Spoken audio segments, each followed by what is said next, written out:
Durante décadas, les han vendido que la Segunda Guerra Mundial fue una guerra de ideologías, una batalla de la democracia contra la dictadura. Olviden esa basura. El destino de la humanidad se decidía en sucias retortas químicas, donde los nazis intentaban convertir carbón común en sangre para sus tanques. Lo que estaba en juego no era un nuevo orden, sino la supervivencia elemental de los mecanismos. Para 1941, Alemania recordaba a un atleta dopado con esteroides y con un defecto cardíaco. El Reich tenía los mejores ingenieros del mundo y un ejército disciplinado, pero le faltaba lo principal: ni una sola gota de petróleo propio. Sin combustible, la Blitzkrieg se convertía en un desfile de blancos estáticos. Mientras Hitler se estremecía en discursos sobre la grandeza de la nación, sus generales, empapados en sudor frío, estudiaban los gráficos. Los tanques se vaciaban más rápido de lo que se conquistaban territorios. Alemania estaba atrapada dentro de una ilusión tecnológica, intentando engañar a la geografía mediante la química. O encontraban petróleo fuera de Europa, o su imperio simplemente se calaría en el primer charco profundo. El mundo ni siquiera sospechaba que todo el alardeado poder de la Wehrmacht dependía de una única fórmula química, que al final atrajo a los nazis a la trampa mortal de Stalingrado. Los alemanes fueron los primeros en la historia en lograr lo que parecía una locura alquímica. Aprendieron a alimentar sus tanques con carbón lignito común. Fue un triunfo técnico que debía borrar las fronteras entre los recursos y hacer al Reich invulnerable a los bloqueos navales. Franz Fischer y Hans Tropsch descifraron el código de la independencia energética. En gigantescas fábricas secretas, el carbón era sometido a presiones y temperaturas extremas, exprimiendo de él, literalmente, combustible sintético. El resto del mundo, profundamente adicto a la aguja del petróleo, al principio solo se burlaba. Pero en 1939 la ironía terminó. Las puntas de lanza de los tanques alemanes se lanzaron hacia el interior de Europa precisamente con esta ración sintética. Alemania demostró que no le importaba la flota británica, que había cortado los suministros de petróleo, mientras en sus entrañas hubiera al menos un trozo de carbón. Pero esta sangre de piedra tenía un fallo fatal. Su producción devoraba los recursos de la propia Alemania tan rápido que el milagro sintético comenzó a convertirse en una soga económica. La captura de Francia, Polonia y el Benelux no resolvió ninguno de los problemas de Berlín. Al contrario, las brillantes victorias de 1940 llevaron a Hitler a un callejón sin salida logístico del que solo había una salida, y esta conducía al este. Con cada nuevo país ocupado, los apetitos de la máquina de guerra del Reich crecían exponencialmente. No solo era necesario abastecer a los tanques en el frente, sino también mantener la vida en las ciudades capturadas, mover trenes y asegurar el funcionamiento de la industria. Las plantas sintéticas trabajaban al límite de sus capacidades físicas, pero el ejército se inflaba más rápido de lo que los químicos lograban construir nuevos reactores. Hitler se encontró en el papel de un corredor loco que con cada paso necesita más oxígeno, mientras el volumen de su tanque se reducía drásticamente. Europa había sido devorada, pero resultó estar vacía. Tenía muchos museos, pero críticamente poco petróleo. La única oportunidad de salvar al Reich de una parada inevitable era la sangre negra del Cáucaso, y Hitler comprendió: si no llegaba a los pozos pronto, su puño de acero simplemente se convertiría en un montón de chatarra inmóvil. La ofensiva contra la URSS no fue una campaña abstracta por el espacio vital, como nos pintan en el cine. Fue una incursión desesperada, llevada hasta la locura, hacia la gasolinera más grande del mundo. Sin la captura de las torres soviéticas, Hitler se convertiría en un quebrado para el invierno siguiente. Hitler no ocultaba sus verdaderos objetivos a sus generales. Declaraba directamente que si no obtenía el petróleo de Maikop y Grozny, habría que poner fin a la guerra. Moscú, en este sentido, era solo un decorado, un símbolo político. El verdadero premio por el que la Wehrmacht se dejaba la piel estaba en el sur. Todo el escenario de la Operación Barbarroja se basaba en un cálculo matemático: capturar los pozos en los primeros meses. De lo contrario, el combustible sintético de Fischer-Tropsch se acabaría antes de que la bota alemana terminara de pisotear hasta los Urales. El Reich fue al todo o nada, apostándolo todo a una única estación de servicio de escala global. Pero Stalin veía perfectamente esta hambre de petróleo del enemigo. Preparaba una trampa en la que debía arder la última reserva de recursos de la máquina nazi, convirtiendo su marcha triunfal en agonía. ¿Por qué Hitler se aferraba con tal terquedad maníaca a las ruinas de la ciudad en el Volga, perdiendo allí ejércitos enteros? No necesitaba Stalingrado como un punto en el mapa.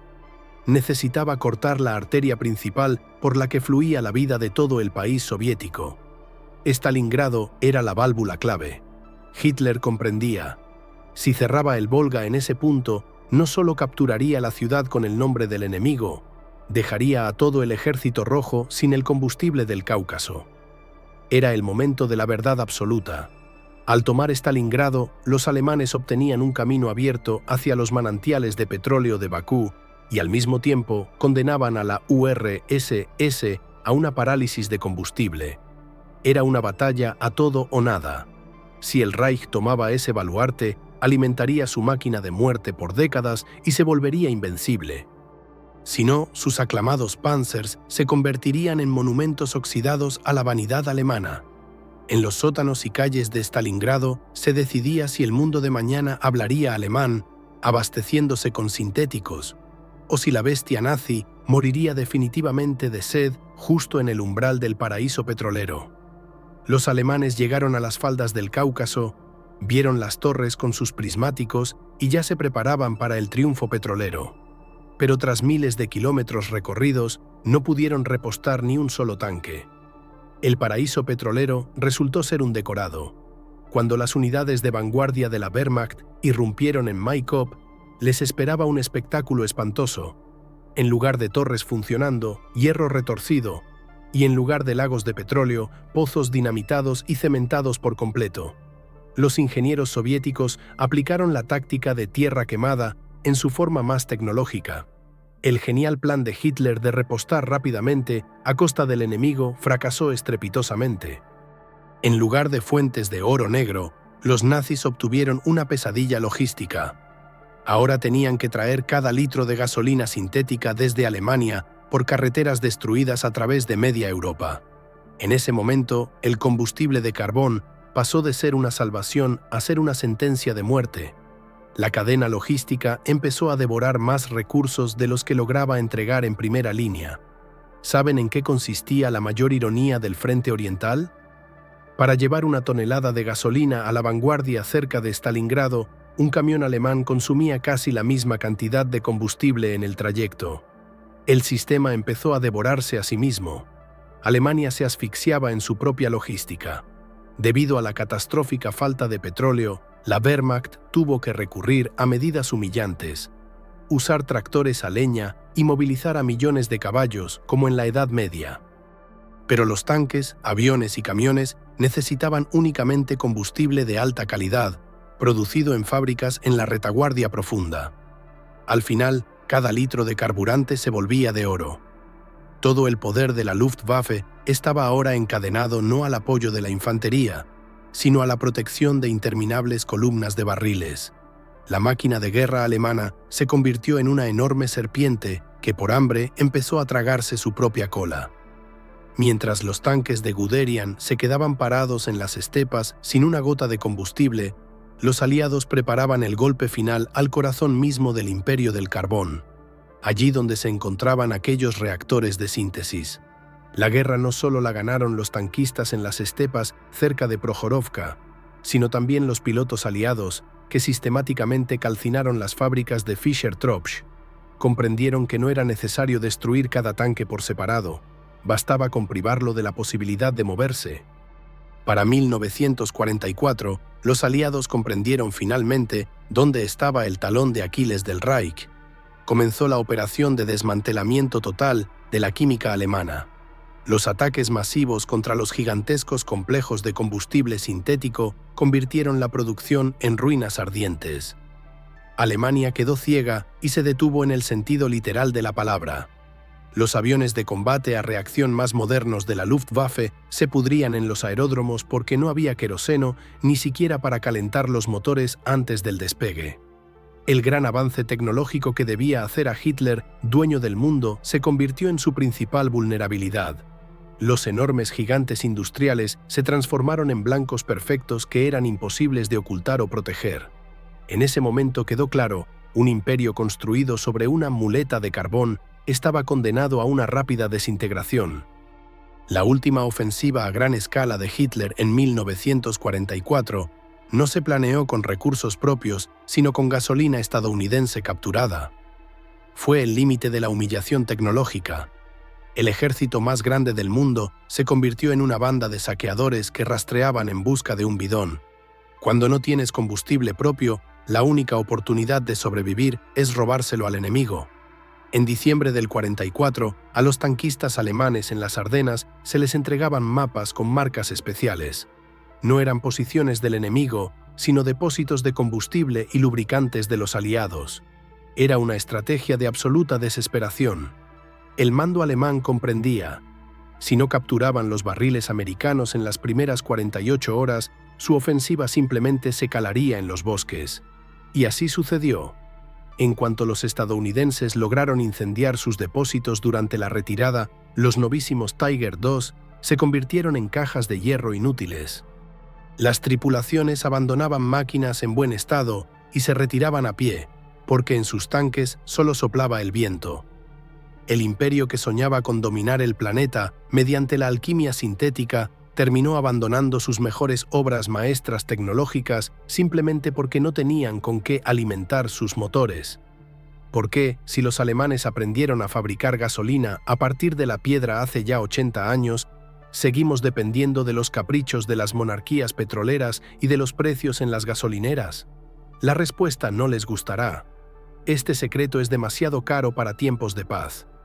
La tecnología Fischer-Tropsch fue un milagro nacido en el infierno. Después de la guerra, los planos de las fábricas alemanas cayeron en manos de los vencedores, pero el paraíso del carbón masivo no ocurrió. ¿Por qué? Porque la gasolina sintética es una pesadilla ecológica y económica.